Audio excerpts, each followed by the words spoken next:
kita katakan penangkapan itu hanya untuk mengentertain seseorang yang ya mungkin pada waktu itu sedang berulang tahun, ya, sehingga karena kita tahu ya kan, Jumat tanggal 19, Sabtu tanggal 20, Minggu tanggal 21, Senin tanggal 22, ini sudah mau diserahkan, tetapi kok nggak ada hadiah ulang tahunnya, mungkin begitu.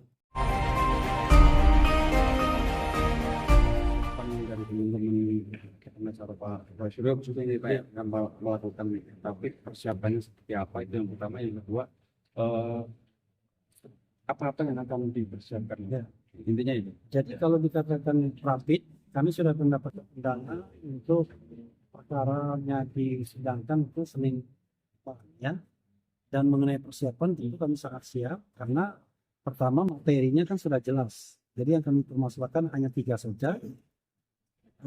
Penggeledahan, kemudian penangkapan, dan penahanan. 3 materi itu kita temukan banyak sekali pelanggaran hukumnya.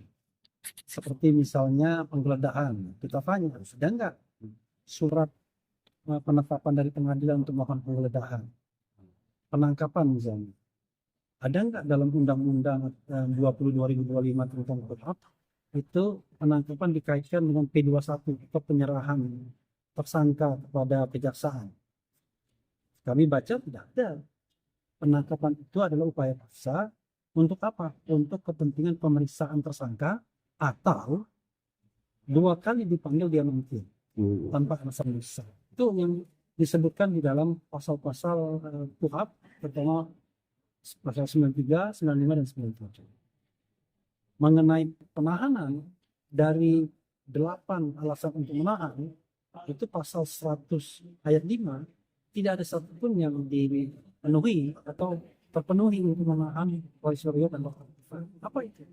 Misalnya berupaya melarikan diri, rasanya nggak mungkin lah setelah Roy Suryo dan Dr. Tiffa mau melarikan diri. Berupaya menghilangkan barang bukti apa yang mau dihilangkan? Atau penyidikannya sudah lengkap dan barang buktinya juga sudah diserahkan atau akan diserahkan pada waktu itu. Jadi tidak ada alasan. Yang ketiga adalah mengulangi perbuatan. Perbuatan apa yang mau diulangi? Ini adalah sebuah hal yang masih debatable. Kalau merampok, membunuh, itu sudah jelas dikhawatirkan mengulangi perbuatan kalau tidak ditahan. Tapi ini adalah ranah kebebasan berpendapat. Misalnya mangkir, nggak ada yang mangkir. Tidak kooperatif, ini kooperatif sekali. Bahkan Mas Roy Suryo itu 30 kali menjalani wajib lapor. Jadi kurang apa lagi untuk menunjukkan ketaatan mereka terhadap hukum. Kalaupun kemudian mereka kritis, bicara sana, bicara sini, ya itu bagian dari yang perlu dibuktikan. Apakah itu adalah tindak pidana atau ini adalah ranah demokrasi, ranah konstitusi, dan itu berpendapat baik secara lisan dan tulis. Oke, apa lagi ya? Pak, menurut Bapak, urgensinya dilakukan rapid itu kenapa Pak? Mengingat sebelumnya kan pihak sebelah kalau tidak percaya rapid aja seperti itu. Bapak baru akan rapid tanggapan. Ya, rapid itu tergantung materi. Kami sudah berkomitmen, kalau dia ditahan, pasti akan rapid.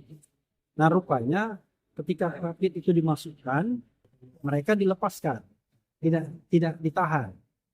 Nah, sementara rapidnya udah masuk kan, tetapi ada kebijakan yang berbeda. Dr. Tiffa menariknya karena pengen efisien, ya, efektif dan efisien. Sementara Mas Roy melanjutkannya karena yang dipermasalahkan cuma kan di penggeledahan, penangkapan, dan penahanan yang tidak langsung berpengaruh kepada proses persidangan dalam dakwaan nantinya.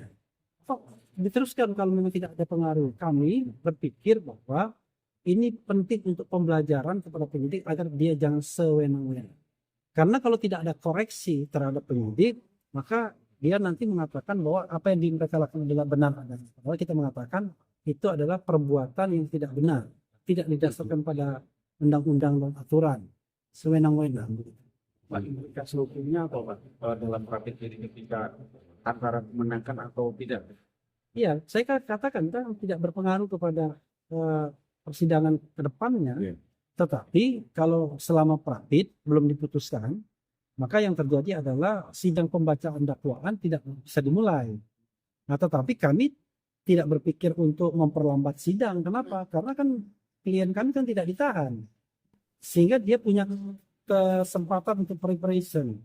Tetapi sekali lagi ini adalah social responsibility, tanggung jawab sosial seorang Roy Suryo untuk menegakkan kebenaran dan keadilan, terutama untuk mengkritisi para penegak hukum agar tidak bertindak sewenang-wenang dalam menggunakan atau menjalankan kewenangan. Tapi dari pihak apa sih tadi disebut penasihat Kapolri sendiri karena udah ada waktu kontemnya untuk pelimpahan tersangka itu ke kejaksaan dan akhirnya menjemput, itu gimana Bang? Nah, ini pertanyaannya kurang tajam, Iya. tapi untuk saya baik. Dia mengatakan, ya itu kan tindakan kehati-hatian. Nanti bagaimana kalau diserahkan orangnya nggak ada, orangnya sakit dan lain sebagainya. Begini, ya, kalau misalnya dikatakan kalau diserahkan orangnya sakit, bagaimana? Ya, kalau ditangkap malah tambah sakit, ya kan? Untung pada waktu itu treatmentnya bagus sehingga mereka masih bisa berjalan, masih bisa diserahkan in person secara fisik. Kalau dikatakan bahwa nanti orangnya melarikan diri, kebangetan. Orang seperti Dr. Tifa sama Roy Suryo melarikan diri itu nggak masuk akal. Karena itu kita katakan penangkapan itu hanya untuk mengentertain seseorang yang ya mungkin pada waktu itu sedang berulang tahun, ya, sehingga karena kita tahu ya kan, Jumat tanggal 19, Sabtu tanggal 20, Minggu tanggal 21, Senin tanggal 22, ini sudah mau diserahkan, tetapi kok nggak ada hadiah ulang tahunnya, mungkin begitu. Tapi sekali lagi yang saya katakan hadiah ulang tahun itu spekulasi, tetapi fakta yang ada adalah soal yang terkait dengan tindakan sewenang-wenang itu yang akan kami buktikan dalam beberapa hari.